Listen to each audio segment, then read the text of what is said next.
चैत्र मास शुक्ल पक्ष की एकादशी को कामदा एकादशी के नाम से जाना जाता है। आप सभी भक्तों को कामदा एकादशी व्रत की ढेर सारी शुभकामनाएं। आप सभी के जीवन में लक्ष्मी नारायण की कृपा से आप सभी को सभी प्रकार के सुख तथा समृद्धि की प्राप्ति हो। चैत्र मास शुक्ल पक्ष के कामदा एकादशी यह व्रत सभी प्रकार के पापों को नष्ट करने वाला है।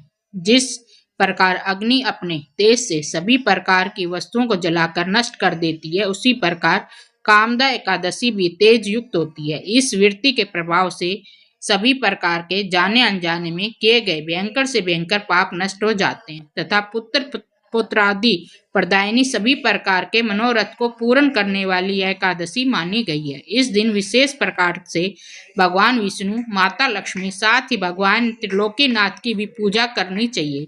कामदा एकादशी तिथि का प्रारंभ 28 मार्च 2026 शनिवार को सुबह 8:47 पर होकर समाप्ति 29 मार्च 2026 रविवार के दिन सुबह 7:48 पर हो रही है। तो इस बार 29 मार्च 2026 रविवार के दिन सभी भक्तजन एकादशी का व्रत धारण करेंगे। व्रत पारण के लिए कहा जाता है कि व्रत का पारण द्वादशी तिथि में ही हो तो अच्छा माना जाता है और हरिवासर समाप्त होने के बाद करना चाहिए। तो द्वादशी तिथि प्रारंभ समय 29 मार्च 2026 दिन रविवार सुबह 7:49 और द्वादशी तिथि की जो समाप्ति है वह 30 मार्च 2026 दिन सोमवार सुबह 7:01 पर है। हरिवासर समाप्त होने का समय 29 मार्च को जो कि दोपहर 3 बजे से पहले ही है। तो सभी भक्तजन व्रत का पारण 30 मार्च 2026 दिन सोमवार को सुबह 6:13 से लेकर सुबह के 7:10 तक संपन्न कर लेंगे। कामदा एकादशी व्रत का पारण गाय के घी से करें। यह संभव ना हो पाए तो आप जल, फल या तुलसी दल से भी व्रत का पारण कर सकते हैं।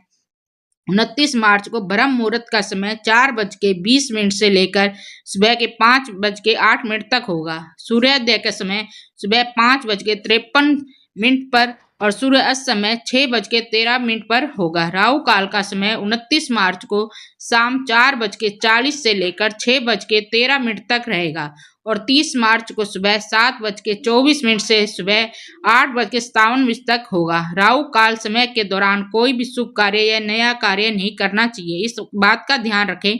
29 मार्च को प्रातः काल पूजा का शुभ मुहूर्त सुबह 5:35 से लेकर सुबह के 6:44 तक होगा। अभिजीत मुहूर्त का समय सुबह 11:38 से लेकर दोपहर के 12:26 तक रहेगा।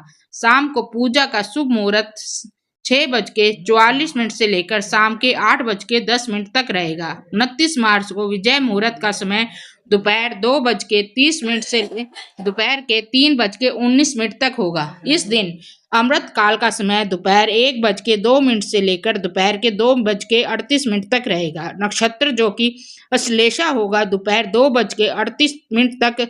इसके बाद मेघा नक्षत्र होगा। योग घिरती होगा शाम 6:20 तक। उसके बाद शूल योग होगा। जो भी व्रत धारण करते उन्हें चाहिए 10वीं तिथि के दिन सूर्य अस्त होने से पहले ही सात्विक आहार ग्रहण करें और रात्रि में ब्रह्मचार्य का पालन करते हुए भगवान विष्णु के नामों का स्मरण करते हुए सोएं।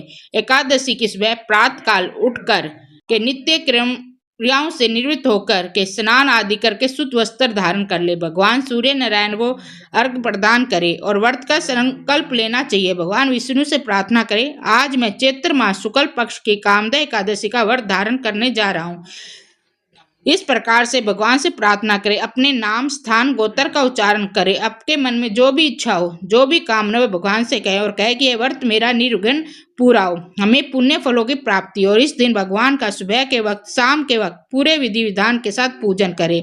इस दिन भगवान का गंध, पुष्प, धूप, दीप आदि से पूजन करें। पंचामृत से भगवान का स्नान कराएं। शुद्ध गंगा जल से स्नान कराएं। धूप, दीप, दिया खाकर अनेक प्रकार के निवेद आदि का भगवान को भोग लगाएं। सभी के मौसम में जो भी फल उपलब्ध हो उसका भगवान को भोग लगाएं। दूध से बने हुए वस्तुओं को भगवान का भोग लगाएं। जब भी भोग लगाते हैं तो तुलसी दल डालकर ही भगवान को भोग लगाना चाहिए। भोग लगाने के बाद जल से आचमनी करवाएं। मुख शुद्धि के लिए पान, सुपारी, लौंग, इलायची के साथ में अर्पित करें। इस दिन ध्यान रखें, इस दिन भगवान को खास करके लौंग का भोग अवश्य ही लगाएं और उसे प्रसाद के रूप में बाद में ग्रहण भी करें तो बड़ा ही पुण्य फल प्राप्त होता है। इसके बाद फिर द्रव्य दक्षिणा चढ़ाएं, कथा आदि का श्रवण करें, भगवान की आरती करें, निराजन करें, पुष्पांजलि करें और फिर अपने व्रत में किए गए अपराधों के लिए जो भी भूल चूक हुआ हो उसके लिए भगवान से क्षमा प्रार्थना करें। इस प्रकार से भगवान का सुबह और शाम के वक्त पूजन करें। द्वादशी की सुबह उठकर स्नान आदि करके शुद्ध वस्त्र धारण करके भगवान का पूजन कर ले, भगवान का भोग लगाए, भगवान की आरती करें और ब्राह्मणों को भोजन करवाएं। भोजन कराने का समय प्राप्त ना हो पाए तो आप उनके निर्मित अन्न वस्त्र जो भी आप चाहें दान देना चाहते हुए निकाल के रख दें और फिर समय के अनुसार व्रत का पालन करें।